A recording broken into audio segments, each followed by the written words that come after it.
Suyumlik məstələ yaxşımısınızlar. Bugün sizlərə Amerika hikayə filmi زومىگەر xotunni tanıştıramiz. Ayol oila zo'ravonligiga uchrab, kunda bir o'lib tiriladi. Shuning bilan u boks mashq qilishga boshlaydi. Uzoq o'tmay uning elish saviyasi dunyoviy saviyaga yetadi. Bu kinoni ko'rsangiz cho'qim puxadan chiqasiz. Ayol bosh personajning ismi Liza. U eri bilan bir oshxonada tanishib qolgan. Birlikcha uni po'za qilmoqchi bo'lganda Dahay uni qutqizib oladi. Ular to'y qilgandan keyin u Dahayga bir qiz tug'ib berdi.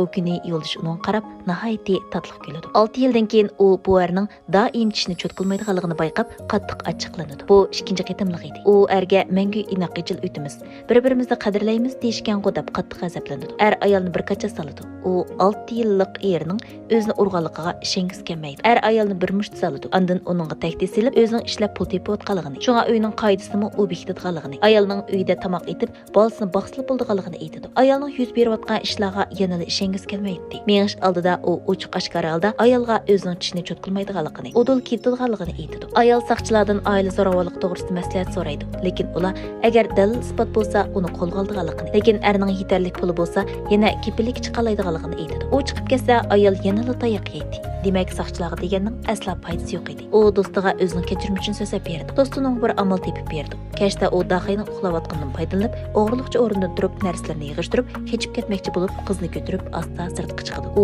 andili eshikni ochmoqchi bo'lib turishiga er tuyuqsiz etilib chiqib, Lizaning chechini tutib, qo'rsqiga qattiq tepdi. Sirtda saqlab turgan do'sti ishning chatoqligini his qilib, kaltak top kaltiki deganda qurollarni ko'tarib bosib kirdi. Ular bir qanchasi uyga kirganda Dahay qo'liga bir tapancha ko'tarib olgan bo'lib, Liza tayoq zarbisidan hushdan ketgan edi.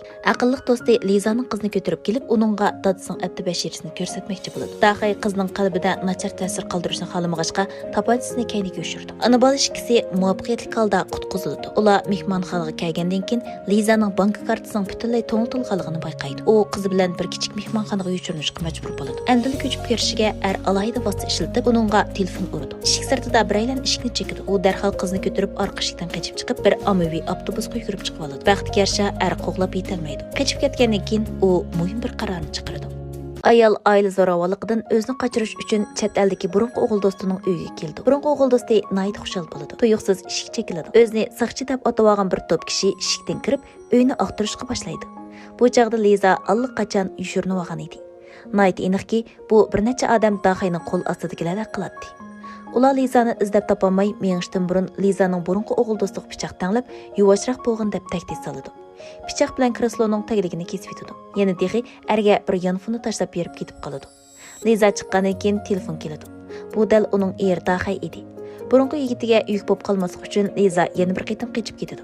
U yiroq bir yeziga kelib, chechini kesib turmushini qaytadan boshlamoqchi bo'ladi. Biroq vaqtning uzurishiga ergishib, qizi dadamni ko'gim keldi deb jadal qiladi. Lizaning qizining bu huquqini tortib olg'isi kelmay, nihoyat yiroq bir telefon bo'tkisi tepib, dadasiga telefon qilib berdi. Ammo u Dahayning munosabat orqali telefon bo'tkisining o'rnini tekshiradiganligini o'ylabmi baxmagan edi. Bu kuni Liza uyda kiyimlarini yig'ishtiryotdi. U bir o'rilibla Dahayni ko'rib, cho'chib bo'shidan ketgan tasdiq qildi. Dahay uning og'zini etib, bo'ynini bo'g'ishga boshlaydi. Qiz yugurib chiqib, Dahayning chechini yulib, kichik qo'llari bilan uning ko'zini tatlaydi. Liza fursatni chang tutib, qo'l soatidagi bo'rda mudofianish to'g'risini burkib, qizni ko'tarib yugurib chiqib ketdi. Eshik oldida u maxfiy to'zaq qurib, Dahayni ichiga sulab qo'ydi. Buning hammasini u oldin tayyorlab qo'ygan edi. Pikapni haydab amdili chiqib ketishiga tuyuqsiz Dahayning qo'l ostidagilari mashina aynigini chekdi. Liza erni ko'rib, hangvi qilib turib qoldi.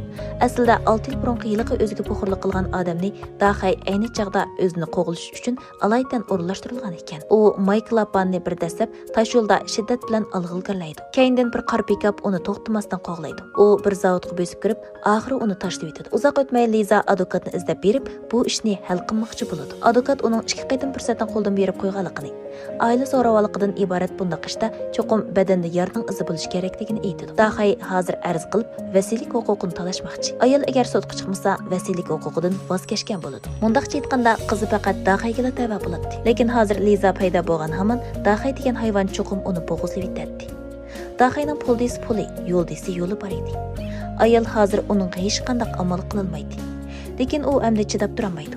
U qizni do'stlik topshirib, ularni chet elga chiqib sayohat qilib kelishga avatadi. Liza tashabbuskorlik bilan hujumga o'tishni qaror qiladi. Eri doim zo'ravonlik qilg'achqa ayol boks mashq qilishga boshlaydi. U kasbiy chelish ustasini mahorat o'rgatishga taklif qiladi. U jaboliq mashq qilib inkos qaytirish sur'ati va nishonga to'g'ri tekkizish uchun mashq qiladi.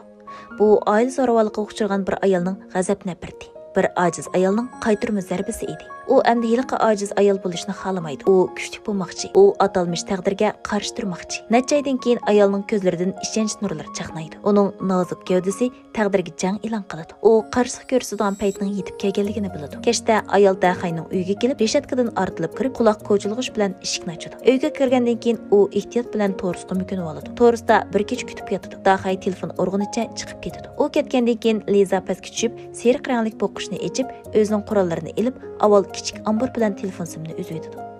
Ondan uydagi pichoq, palto degandek barliq tig'liq asboblarni yig'ib yetadi.